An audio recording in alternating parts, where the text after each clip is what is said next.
Everyone, আসসালামু আলাইকুম। আমি সাইদা ফারজানা আছি ফরহাদ হীরা থেকে নতুন একটি ভিডিও নিয়ে। দেশ এবং দেশের বাইরে থেকে যারা রেগুলার আমার ভিডিও দেখেন সবাইকে অনেক অনেক ভালোবাসা আর অভিনন্দন।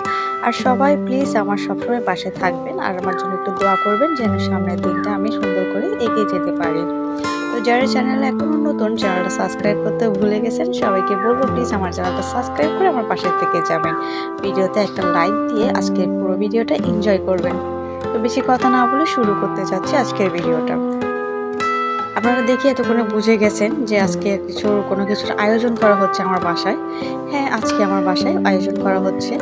তো আমি জানি না এটা কোথাও আছে কিনা, এই প্রচলনটা আর কোনো জেলায় আছে কিনা আমি জানি না। তবে আমি যেটা হচ্ছে চট্টগ্রাম জেলায় আছে আমি সেটা শেয়ার করলাম। এখানে আমি প্রায় 30 পিস মতো হচ্ছে মুরগির মাংস নিয়েছি। তারপর নিয়েছিলাম এখানে গরুর হাড্ডি আর কিছু চর্বি, আর এটা দিয়ে হচ্ছে আমি রান্না করব আলু, কাঁকরোল আর পটল দিয়ে। তারপর আজকে যে এত বড় বড় হাঁড়ি দেখে বুঝতেই পারছেন কোনো কিছু আয়োজন হয়েছে না। হ্যাঁ, আজকে হচ্ছে আমার রিলেটিভের মানে আমার ননাসের জায়ের হচ্ছে ছেলে হয়েছে, তো ওখানে বাদ দিব। মানে এটা চট্টগ্রামে আছে, কোনো রিলেটিভের হচ্ছে বাবু হলে আমরা হচ্ছে ভাত দেই, মানে আমাদেরও হলে ওরাও নিয়ে আসে এরকম। এটা আর কোথাও কোথাও আছে এরকম নিয়মটা, প্লিজ আমাকে কমেন্ট করে জানাবেন আর একটা সুন্দর কমেন্ট করবেন।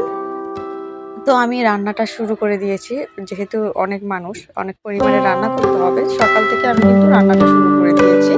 তার মধ্যে হচ্ছে এটা আজানের মানে জমার দিন, যেহেতু সময়টা কম ছিল তো উনি বলছিল যে যেন নামাজের আগে ওনাদের জন্য ভাতটা পাঠিয়ে দেওয়া হয়। তো সেরকমভাবে প্রস্তুতি নিয়েছিলাম সকাল থেকে, একা হাতে সবকিছু করে রেখেছি, মানে করতে হচ্ছে যেহেতু। তো আমি আগেই হচ্ছে মুরগির মাংস আর হচ্ছে মুরগি কিনে তারপর হচ্ছে গরুর মাংস ধুয়ে একদম পরিষ্কার করে রেখেছিলাম আর কেটে টেটে পরিষ্কার করে রেখেছিলাম যেন হচ্ছে রান্নাটা করতে পারে ওই দিন আমার কোনো কষ্ট ঝামেলা না হয়। তো আমি সবগুলো কিন্তু আগে থেকে প্রিপারেশন নিয়ে রেখেছিলাম, শুধু রান্নাটা শুরু করেছিলাম। তো আমি চাল 3 কেজি পরিমাণে দিয়েছিলাম, যেহেতু একটু মানুষ বেশি আছে। মুরগির মাংস নিয়েছিলাম 30 পিস মতো, ডিম নিয়েছিলাম 20টা। তো রান্না হচ্ছে এভাবে আমার মতো আমি করে দিচ্ছি, জানি না কতটা ভালো হয়েছে। আমি কোনো বাটা মশলা ইউজ করতে পারি না, যেহেতু আমার খুব সকাল থেকে অনেক তাড়া ছিল কাজের। তো আমি বাটা মশলা ছাড়াই হচ্ছে আর রাঁধুনি মশলা দিয়ে মুরগির মাংসটা রান্না করছি, আবার রাঁধুনি মশলা দিয়ে গরুর মাংসের মশলা দিয়ে কিন্তু রান্নাটা করেছি।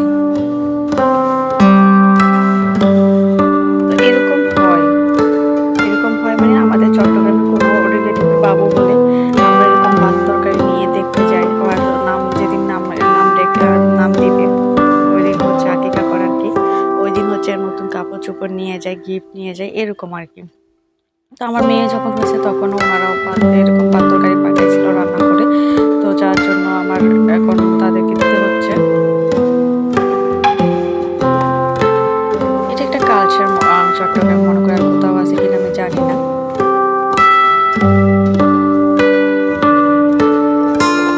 তো আমি সবটা আমার মতো করে নিচ্ছি। খুব তাড়াহুড়ো ছিল যার জন্য হচ্ছে আমি সবগুলো ভিডিও ক্লিপ নিতে পারি নাই, একটু একটু করে হয়তো অনেক কিছু বাদ পড়ে গেছে। তারপর আমি আপনাদের সাথে শেয়ার করলাম, ভাবলাম যে এটা চট্টগ্রামের একটা জিনিস আপনাদের সাথে তুলে ধরি।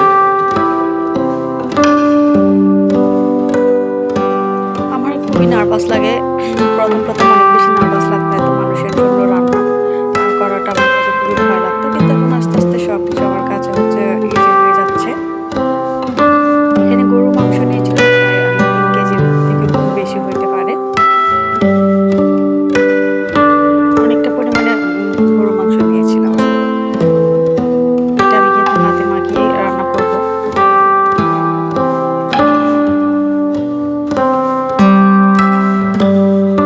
মাংসটা আমি অনেকবার ধুয়ে নিয়েছিলাম, আমার শাশুড়িমা বারবার বলতেছে এতবার ধুইলে মাংসের স্বাদ চলে যায়, কিন্তু যে এই রক্তের পানিটা বের হয় আমার এই জিনিসটা একদম ভালো লাগে না। তো যার জন্য আমি অনেকবার কিন্তু মাংসগুলো ধুয়ে ফেলি।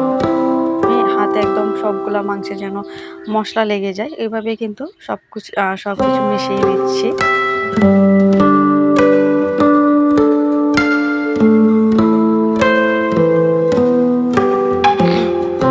আপনাদের কাছে একটা রিকোয়েস্ট থাকবে, আমার ভিডিওতে অনেক কিছু ভুল হয়, আবার অনেকের ভালো লাগে। তো হচ্ছে এক একজনের এক এক রকম আসলে মন। তো যাদের কাছে ভালো লাগে তারা যাওয়ার